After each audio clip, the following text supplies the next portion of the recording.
Shalom saudara. Shalom. Apa kabar? Puji Tuhan. Bisa sharing, bertemu dengan Bapak Ibu Saudara. Kita mau buka hati kita mau belajar firman Tuhan. Masih dalam topik besar, bertekun di dalam persekutuan, ya, untuk mencapai saudara gaya hidup tubuh Kristus yang akan kita bangun tahun ini. Jadi kita mau bertekun dalam persekutuan. Nah, saya merenung-renungkan, saudara, dan saya ajak saudara berpikir sejenak. Setelah kita bersekutu dengan Tuhan, bersekutu dengan sesama, ujung-ujungnya, saudara tahu nggak tujuannya? Tahan nggak saudara bersekutu dengan orang yang nggak tahu tujuan?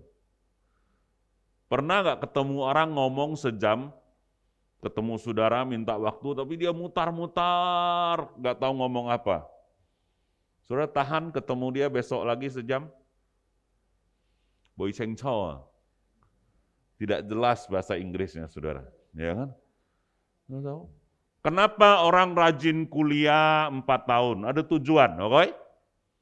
Kenapa tiap pagi kita siapin anak pergi sekolah 6 tahun? Ada tujuan, supaya dia lulus sekolah dasar. Ya kan? Lalu pertanyaan saya, apa tujuan saudara bersekutu dengan Tuhan dan sesama?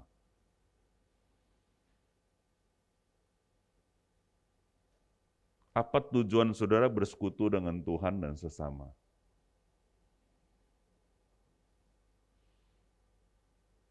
Ujung-ujung kalau bersekutu dengan Tuhan terus, supaya apa saudara? Yesus pokok kitalah carangnya, ya. Kita bertumbuh kan, berakar, sehat rohani, jasmani. Ada yang bilang supaya diberkati, itu oke semua. Terus ngapain? Tambah intim dengan Tuhan, ujungnya ngapain?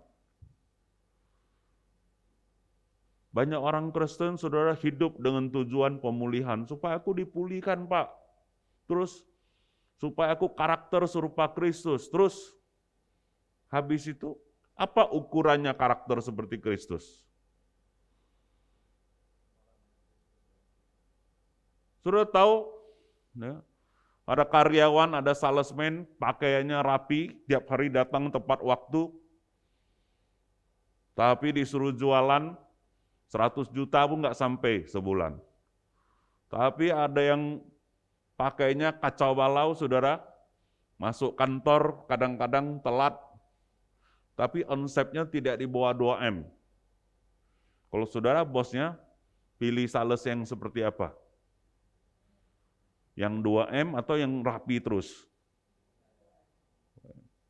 Saudara mesti tahu, iring Tuhan ujungnya menjadi penjala manusia. Jangan terlalu peduli hal-hal yang tidak esensi. Hidup saudara dipanggil bukan untuk dipulihkan saja. Hidup sudah dipanggil bukan untuk diberkati saja. Semua akan meninggal juga. Buat apa saudara urusin hal-hal yang tidak esensi? Tujuan kita hidup benar, hidup diberkati supaya jadi contoh, jadi teladan, dan memuridkan orang lain. Tujuannya adalah hidup kita bisa membawa bangsa-bangsa kepada Kristus. Tujuan ibadah ini, saudara, dibuat rapi, bagus, supaya membawa bangsa-bangsa kepada Kristus. Saya diajak sama Panatua, sama Pak Heri, sama Pak Simon untuk masuk di ibadah satu. Tapi saya datang sini bukan hadir di ibadah pagi, tidak. Saya akan menolong saudara bersama-sama dengan saudara hidup kepada esensi. Satu hari saya ke TC, saudara, bersama Yoke penanggung jawab TC sekarang, karena dia bilang capek rawat jambu, ya bersihin, kasih pupuk, ini. Terus batang jambuan banyak. Saya bilang, ini berbuah nggak? Oh ya Pak, berbuah tapi berulat. Oke, usahakan lengkapi, kasih pupuk, kasih baju, kasih kasih plastik supaya dia berbuah lebat. Yang ini Pak, 20-an batang tidak pernah berbuah sejak ditanam, dirawat terus. Kalau gitu tebang besok. Buat apa habisin waktu, kasih cantik, kasih buah, ini bukan tempat foto priwet. Kalau taman ini buat untuk tempat foto priwet, kau rawatlah baik-baik. Tapi tempat ini, tujuan kebun jambu ini supaya dia berbuah. Jadi yang tidak pernah berbuah sejak ditanam, aku perintahkan tebang. Mulai besok dan dalam minggu ini beres. Sayanglah Pak, kita sudah rawat 4 tahun. Untuk apa dirawat lagi kalau dia tidak berbuah? Sudah bertahun-tahun. Saudara mau tahu rahasia mengiring Tuhan? Tuhan akan konsen kepada saudara, rawat saudara, kalau hidup saudara berbuah. Oh Pak, saya berbuah sukacita, lemah lembut, itu bukan buah saudara, itu buah Roh Kudus. Di Galatia itu buah roh yang Tuhan izinkan, yang saudara izinkan manifestasi dalam hidup saudara. Buah orang percaya adalah jiwa, menjadi penjala manusia. Jadi sangat concern setiap orang percaya hidupnya mesti ke situ. Semua yang kita lakukan, ujungnya adalah membawa orang kepada Kristus. Saudara mesti lihat, di Sumatera ini ada 50 juta orang. Baru berapa persen yang belum percaya. Indonesia ini ada hampir 300 juta orang. Saya dorong saudara pergi berdoa, bersekutu, tanya Tuhan, apa yang Tuhan mau untuk saudara lakukan. Pasti saudara akan dapat jawaban Tuhan. Apakah semuanya makan minum saudara tidak penting? Penting. Tuhan akan sertai. Salesman yang baik, gajinya pasti akan naik. Karena Tuhan itu Bapak yang baik. Tapi saya mendorong saudara, menyadarkan saudara, ibadah saudara ya adalah seluruh hidup saudara. Di mana saja saudara mesti dengarkan Tuhan, intim dengan Tuhan, dan pergi berbuah. So kita evaluasi, kita ini murid Yesus yang seperti apa? Ada murid Yesus, saudara, ya, pahlawan Tuhan, memang dia berhasil menurut ukuran dia. Tapi menurut saya hidupnya susah. Dia korbankan apa saja buat Tuhan. Ini sebenarnya hasil saat teduh saya, Yuli, Gideon, dan Samuel. Tiap malam kami baca satu pasal, mulai Kejadian, terus kami diskusi. Nah ini baru selesai hakim-hakim, jadi saya kasih contoh beberapa hakim-hakim. Yang pertama adalah Yefta, saudara. Yefta ini di Alkitab ada ayatnya yang bilang dia pahlawan yang gagah perkasa.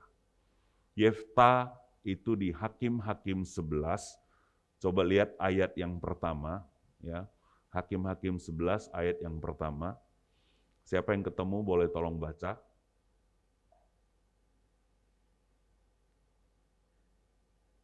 Ada saudara? Multimedia tolong saya. Ya. Adapun Yefta, orang Gilead itu adalah seorang pahlawan yang gagah perkasa. Tetapi ia anak seorang perempuan sundal, ayah Yefta ialah Gilead. Saudara perhatikan, Yefta ini luka batin, dia karena anak perempuan sundal, dia diusir dari komunitasnya, kemudian dia pergi keluar, merantau, dan dia menjadi kepala perampok, tapi dia pintar merampok, pintar perang.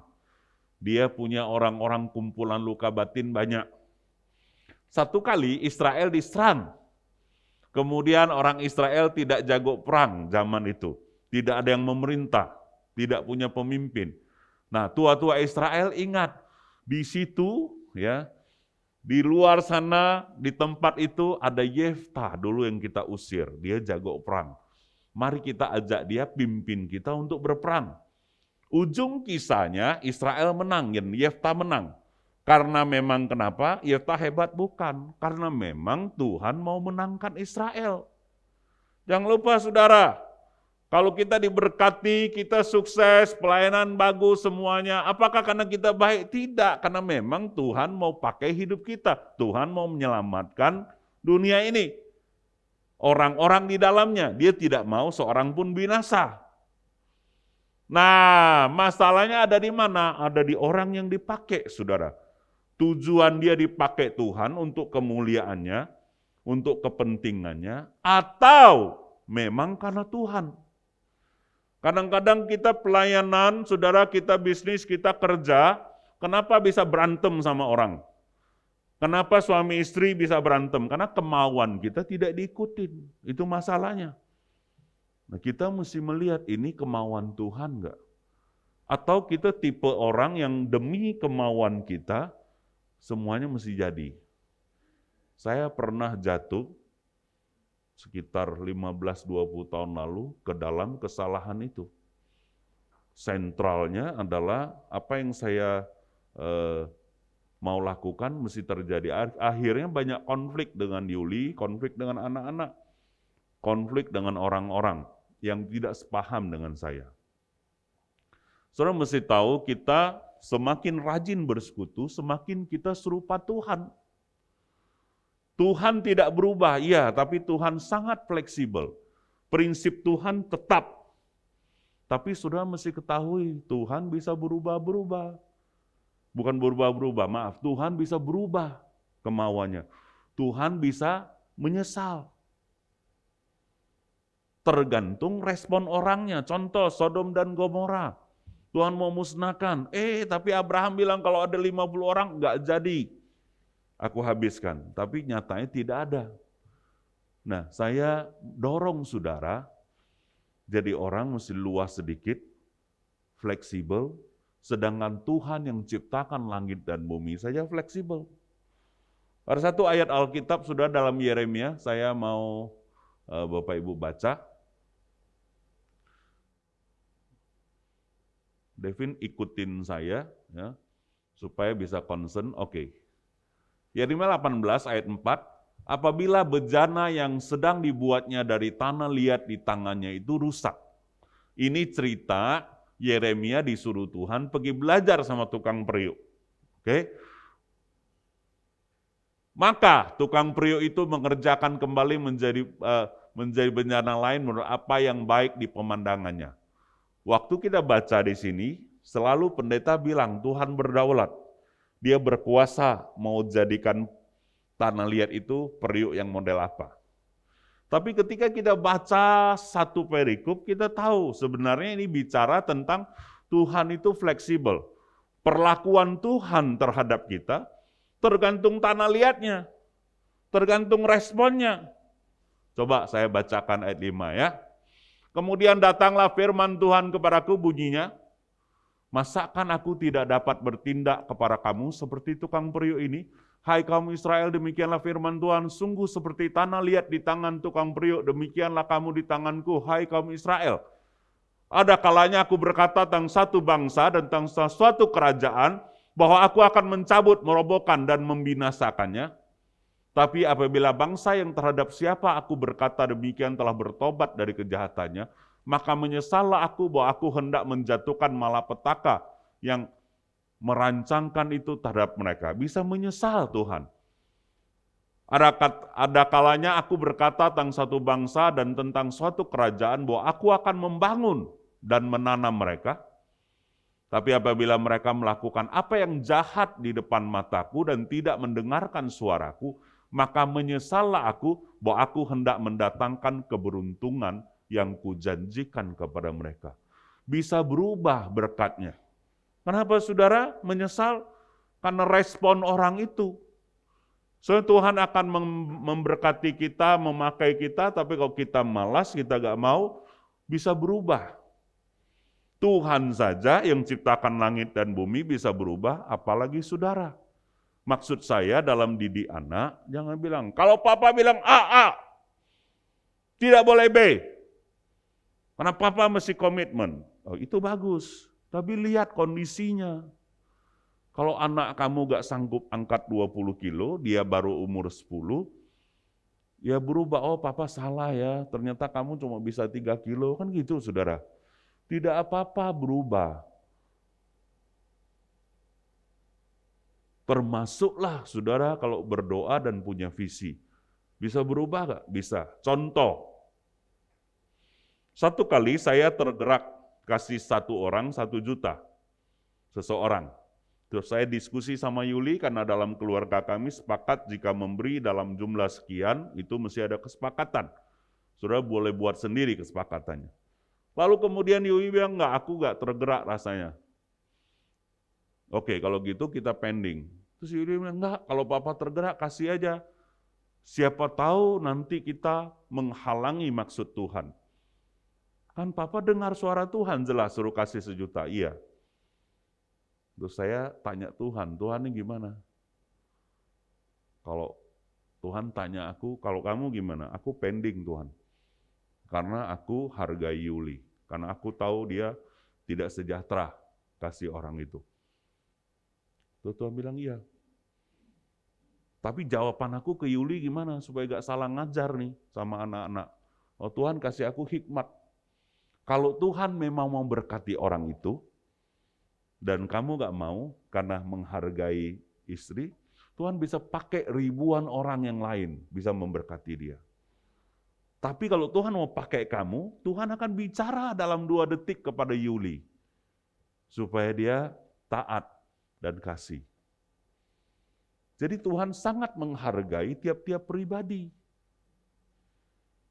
Nah, kisah akhirnya saya pending, tidak memberi.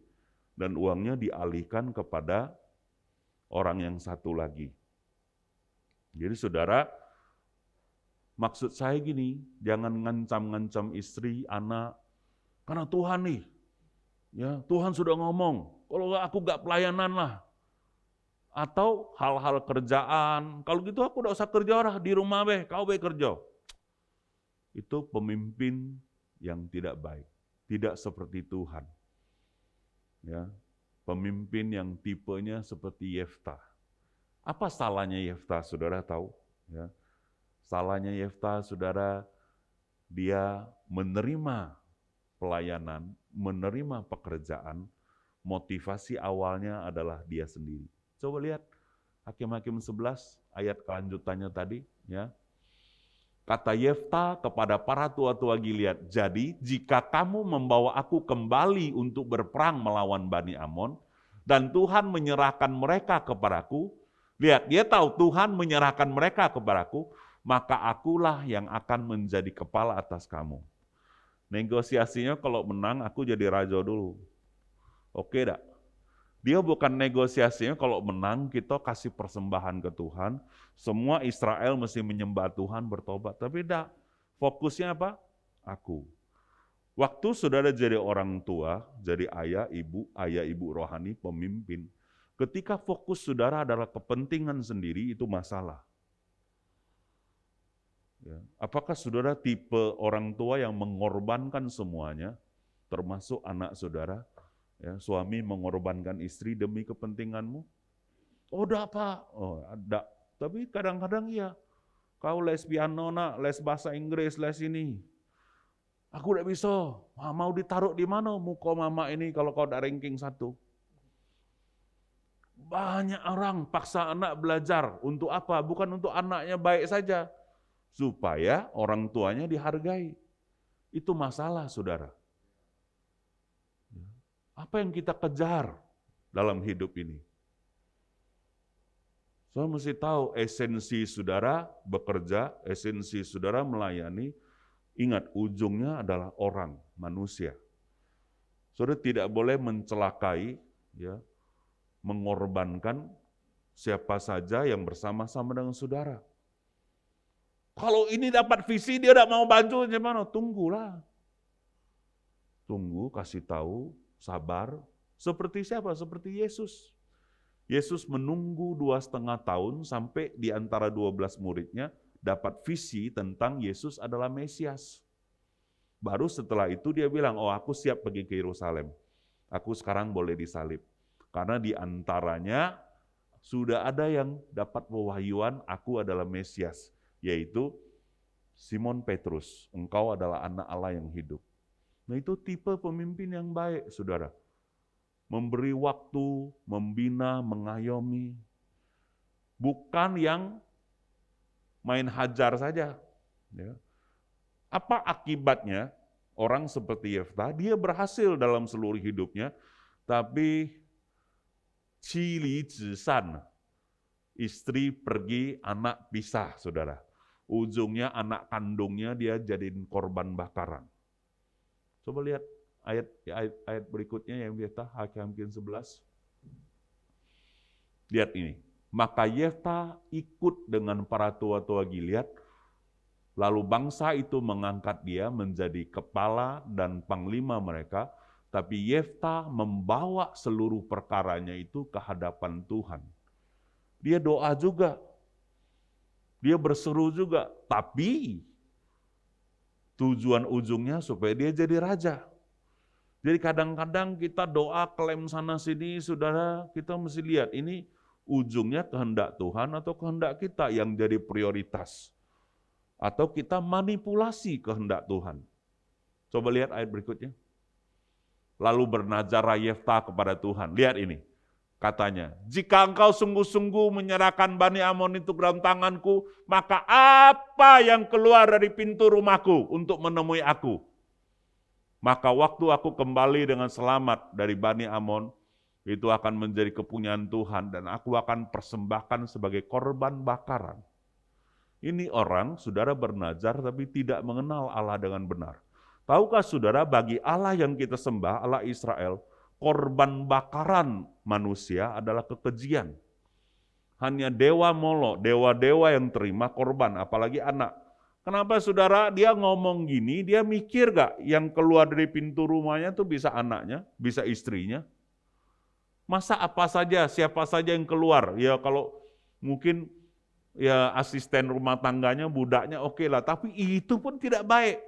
Kecuali mungkin piaraannya, ya itu dibakar, oke. Nah, tipe-tipe pemimpin yang menghalalkan semua cara untuk mencapai tujuan itu begitu. Pokoknya aku menang, apa saja aku korbankan. Kamu mau ikut enggak? Enggak mau ikut, kita pisah. Kamu mau ikut enggak? Mau ikut enggak? Tidak begitu cara kerja Tuhan Yesus. Dan ujung kisah ini sedih sekali, Yefta hanya punya satu anak perempuan. Dan anak perempuan itu belum menikah, dibakar hidup-hidup sama bapaknya. Lihat cerita Ishak, Tuhan tidak terima, Tuhan sediakan domba. Harusnya, waktu anak perempuannya keluar menyongsong dia, main rebana, karena bapaknya menang perang, anaknya yang keluar duluan.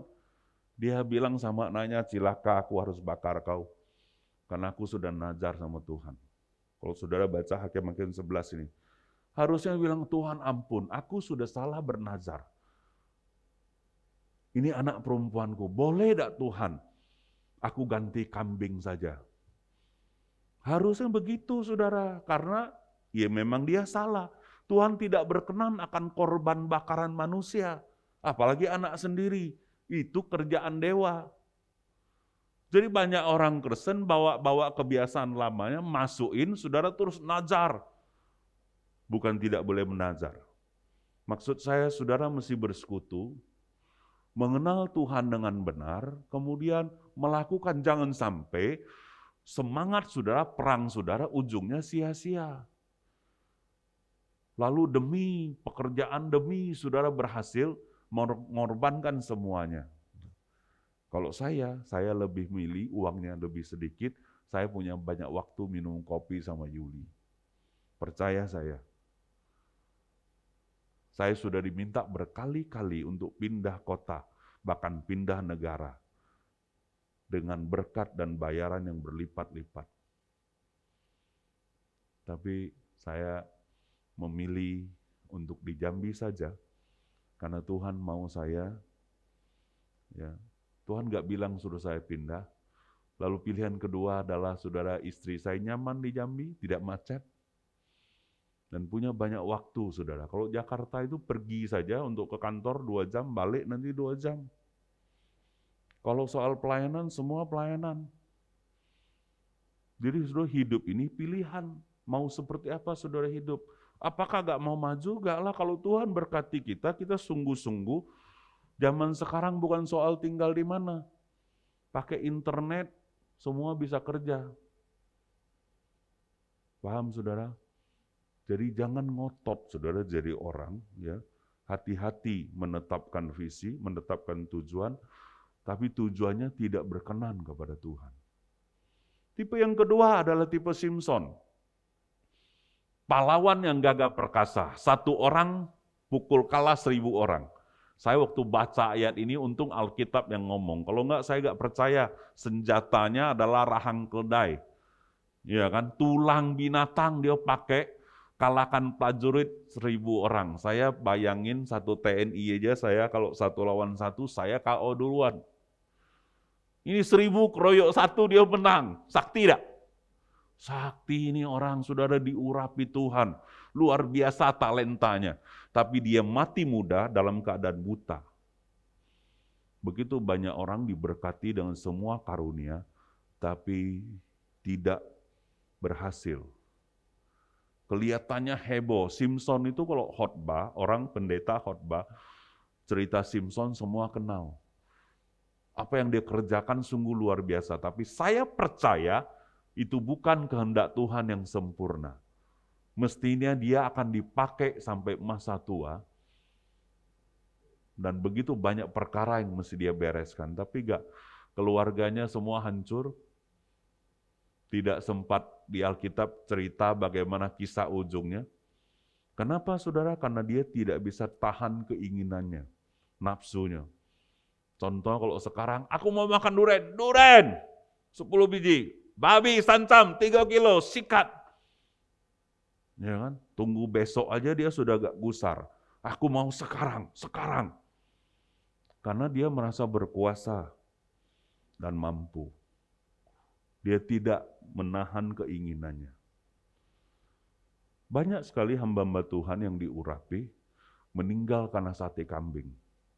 Apakah salah Tuhan? Tidak, saudara. Kita kurang penguasaan diri. Khotbah ini termasuk buat saya juga. Semua kita mesti belajar disiplin.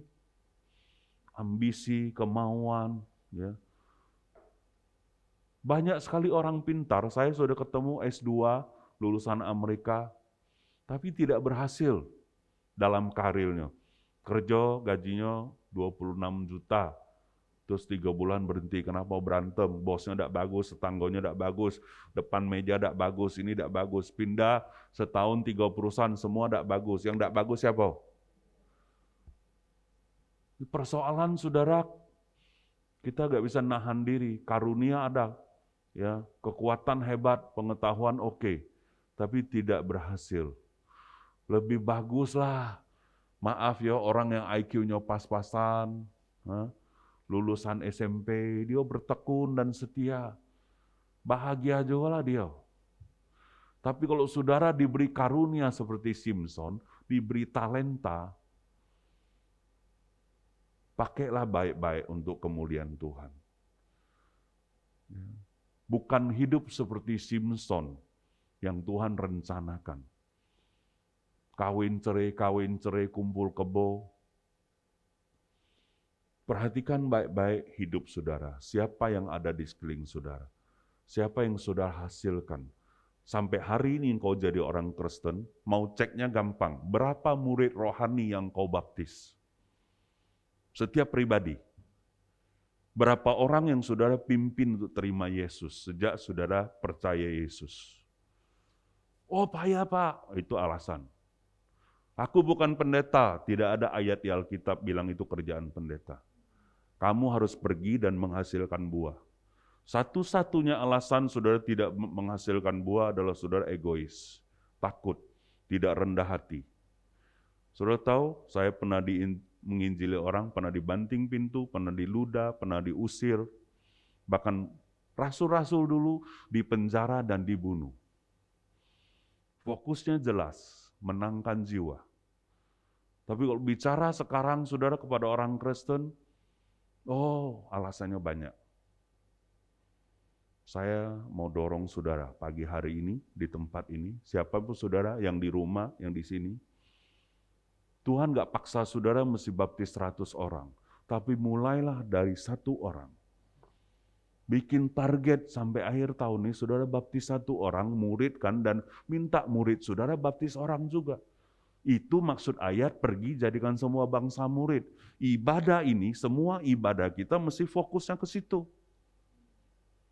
Tapi kalau saudara fokusnya adalah batangnya dikasih pupuk, daunnya hijau, saudara. Itu jambu daunnya hijau, percaya saya. Bersih bawahnya. Buahnya udah ada, sudah 4 tahun.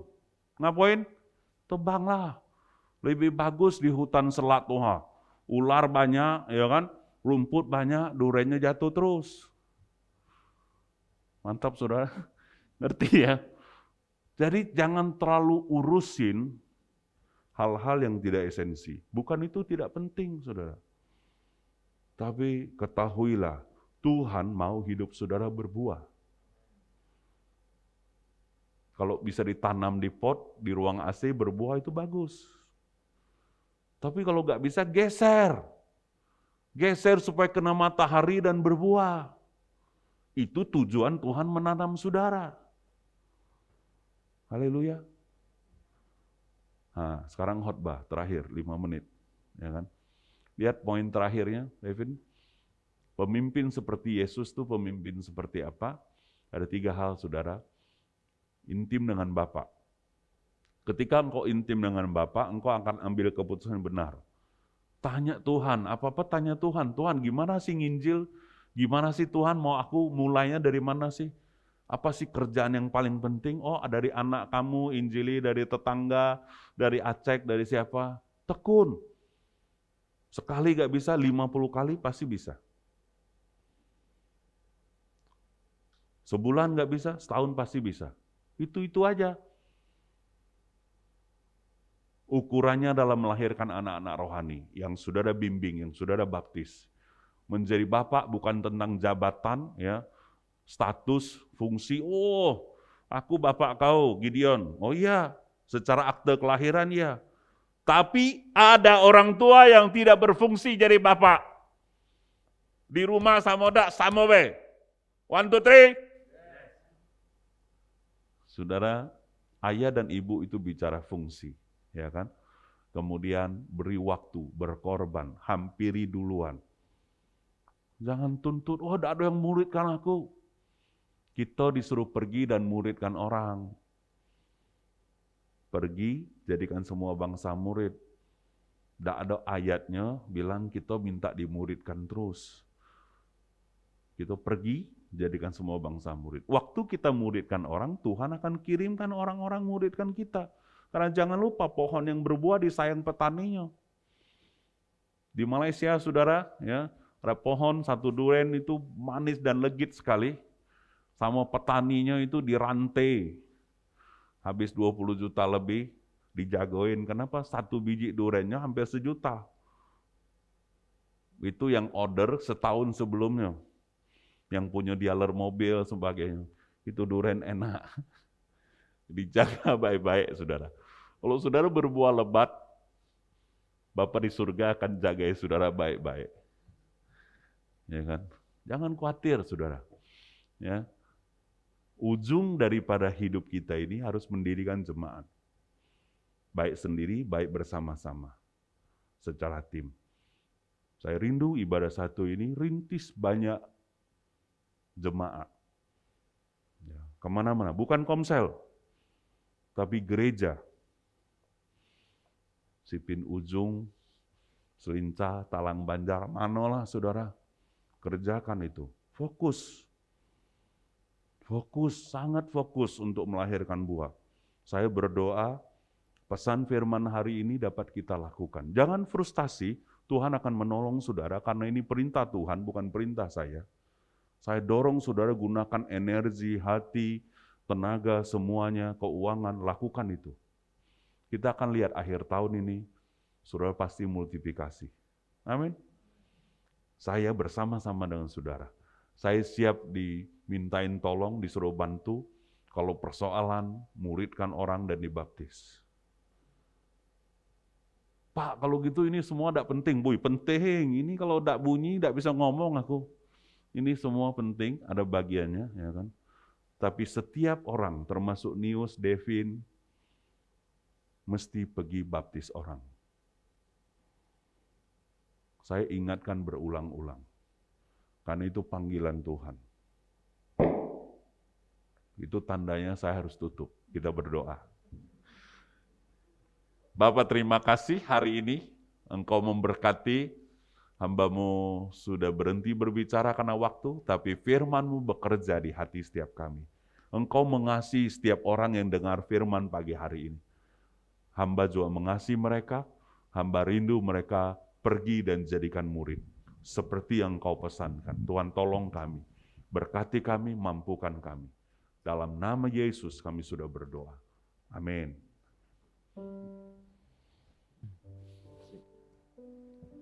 Oke. Shalom Bapak Ibu, saya percaya setiap kita diingatkan lagi dengan kebenaran firman Tuhan, bahwa hidup ini harus mempunyai tujuan, dan tujuan itu tentu harus selaras dengan tujuan Tuhan dalam hidup kita. Sama seperti Yesus juga mempunyai tujuan datang ke dalam dunia. Yohanes 12 ayat 32 katakan, dan apabila aku ditinggikan dari bumi, artinya Yesus disalib, aku akan menarik semua orang datang kepadaku. Nah, kita mau siapkan hati kita untuk menerima perjamuan pagi hari ini. Dan biarlah seperti Yesus mempunyai tujuan dalam hidupnya. Sekalipun mungkin kalau dilihat dari kacamata dunia, itu akhir yang tragis dan ironis. Tapi Yesus tahu itu adalah tujuan dia datang ke dalam dunia, yaitu untuk ditinggikan di kayu salib.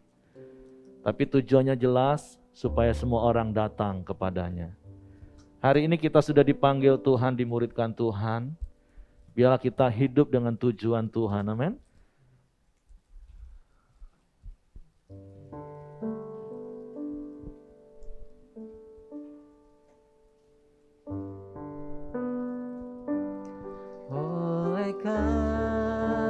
Mari yang sudah dapat roti dan anggur, kita sama-sama bangkit berdiri. Seluruh hidupku milik-Mu, Tuhan, darah-Mu sucikanku, kuasa salib-Mu pulihkanku.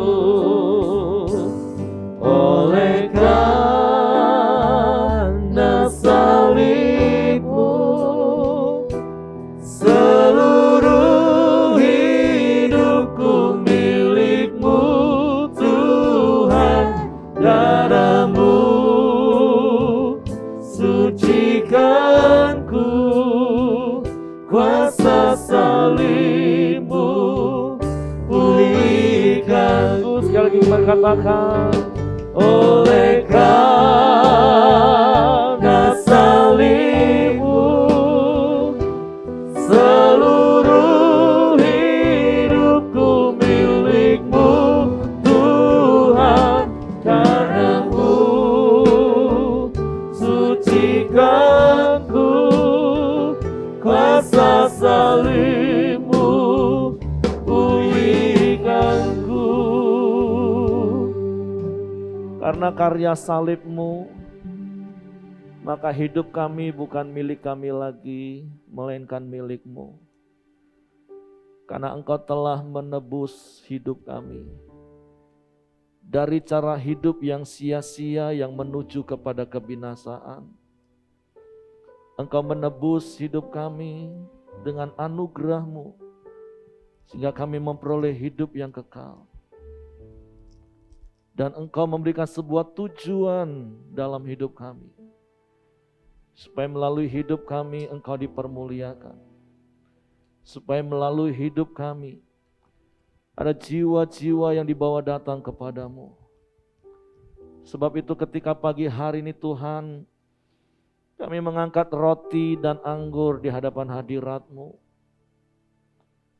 Firman-Mu berkata, jadikanlah itu peringatan akan Engkau setiap kali kami melakukannya. Sehingga sama seperti Engkau fokus pada tujuanmu datang ke dalam dunia 2000 tahun yang lalu, yaitu untuk ditinggikan di kayu salib, menderita, mati, mencurahkan darah, supaya banyak orang-orang yang ditarik dibawa datang kepadamu. Demikianlah hidup kami Tuhan di tangan-Mu pagi hari ini. Mari kita angkat roti di tangan kanan, dan sebelum kita makan mari dengar firman Tuhan. Sebab apa yang telah kuteruskan kepadamu telah aku terima dari Tuhan, yaitu bahwa Tuhan Yesus pada malam waktu ia diserahkan mengambil roti, dan sesudah itu ia mengucap syukur atasnya. Mari sama-sama bersyukur kepada Tuhan. Tuhan, kami bersyukur Engkau sudah menebus hidup kami. Tuhan, kami bersyukur Engkau menjadikan hidup kami berarti. Sebab itu Tuhan, biarlah hidup yang Kau berikan bagi kami pakai untuk memuliakan nama-Mu. Kami pakai untuk menggenapi tujuan-Mu, yaitu memenangkan jiwa-jiwa untuk Engkau. Tuhan, terima kasih Tuhan. Ia memecah-mecahkannya dan berkata, inilah tubuhku yang diserahkan bagi kamu. Perbuatlah ini menjadi peringatan akan aku. Bukankah roti yang kita angkat dengan ucapan syukur ada persekutuan dengan tubuh Kristus? Mari kita makan dengan iman dalam nama Yesus.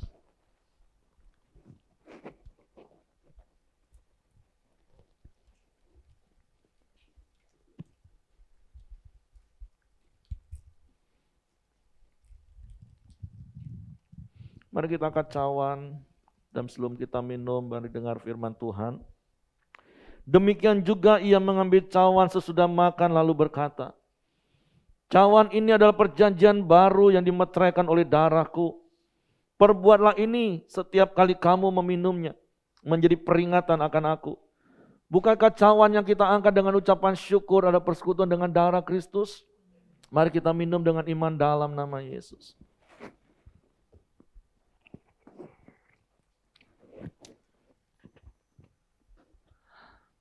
Sungguh kami bersyukur, kami berterima kasih Tuhan pagi hari ini.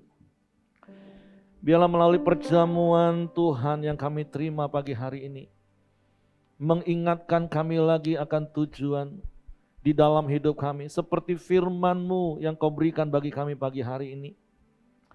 Supaya kami pergi dan menghasilkan buah, yaitu buah jiwa-jiwa. Dan buah kami itu tetap Tuhan, dan untuk memuliakan nama-Mu.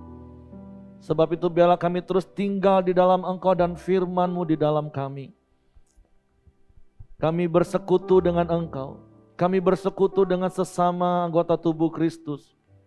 Dan bersama-sama Tuhan, kami membangun gaya tubuh Kristus ini Tuhan. Sehingga melalui persekutuan kami, orang-orang di luar melihat Engkau nyata dalam hidup kami. Dan mereka datang kepadamu. Biarlah komunitas kami menjadi komunitas yang disukai semua orang. Karena ada kasih dan kuasa yang nyata melalui perkataan kami, melalui perbuatan kami. Di dalam hidup kami, di dalam rumah tangga kami, di dalam bisnis kami, di dalam cara kerja kami. Supaya Engkau dipermuliakan. Tuhan, terima kasih buat pagi hari ini, buat firman-Mu. Sungguh biarlah hidup kami menghasilkan buah. Di dalam nama Yesus kami bersyukur. Haleluya. Amin. Puji Tuhan, silakan duduk. Sebelum kita akhiri pertemuan ibadah kita pagi hari ini, mari kita dengarkan beberapa pengumuman multimedia untuk sepanjang minggu ini.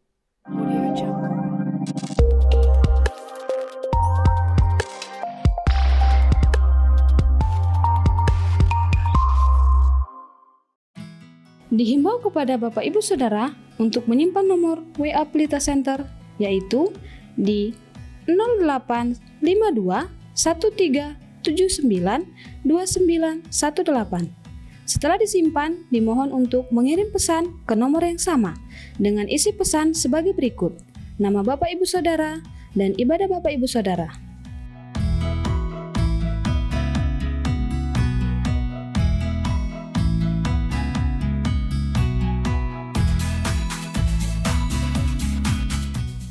Akan diadakan doa puasa pelayan pada hari Sabtu tanggal 11 September 2021 di Sekretariat Pelita, Ruangan Anggrek. Kami mengucapkan selamat ulang tahun kepada Bapak Ibu Saudara di sepanjang minggu ini.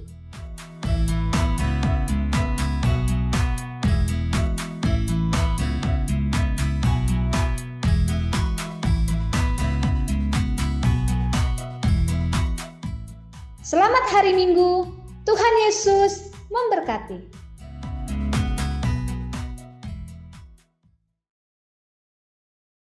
Sebagai pengingat terakhir untuk ibadah kita hari ini, bahwa sungguh kita ini adalah milik Kristus. Kita sudah ditebus dan hidup kita bukan milik kita sendiri, tapi bila kita hidup seturut dengan panggilan Tuhan dalam hidup kita. Oleh karena salibmu, seluruh hidupku milikmu Tuhan. Darahmu sucikanku, kuasa salibmu pulihkanku. Oleh karena salibmu, seluruh hidupku milikmu Tuhan. Darahmu sucikanku,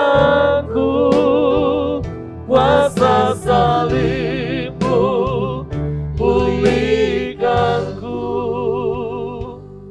Ini kami milik-Mu Tuhan, pakai kami sepenuhnya seturut dengan kehendak-Mu, supaya hidup kami jadi berkat dimanapun kami berada, sehingga melalui hidup kami ada jiwa-jiwa yang dibawa datang kepadamu.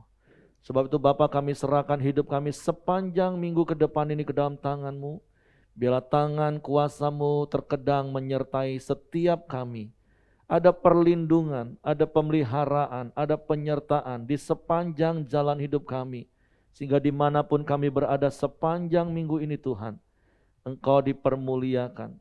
Karena orang-orang melihat Engkau nyata dalam hidup kami. Tuhan, kami bersyukur, berterima kasih kepadamu. Dan sebentar kami berpisah satu dengan yang lain, biarlah Engkau memberkati setiap kami. Mari jemaat yang dikasihi Tuhan, arahkan hatimu dan terimalah berkat Tuhan. Kasih karunia Bapa, damai sejahtera Yesus Kristus, serta pimpinan persekutuan Roh Kudus, menyertai kita sekalian mulai hari sampai Maranatha, Dia Yesus datang kali yang kedua. Di dalam berkat nama Tuhan Yesus Kristus. Semua terima berkat, mari katakan amin. Selamat hari Minggu dan Tuhan memberkati. Sampai ketemu minggu depan lagi.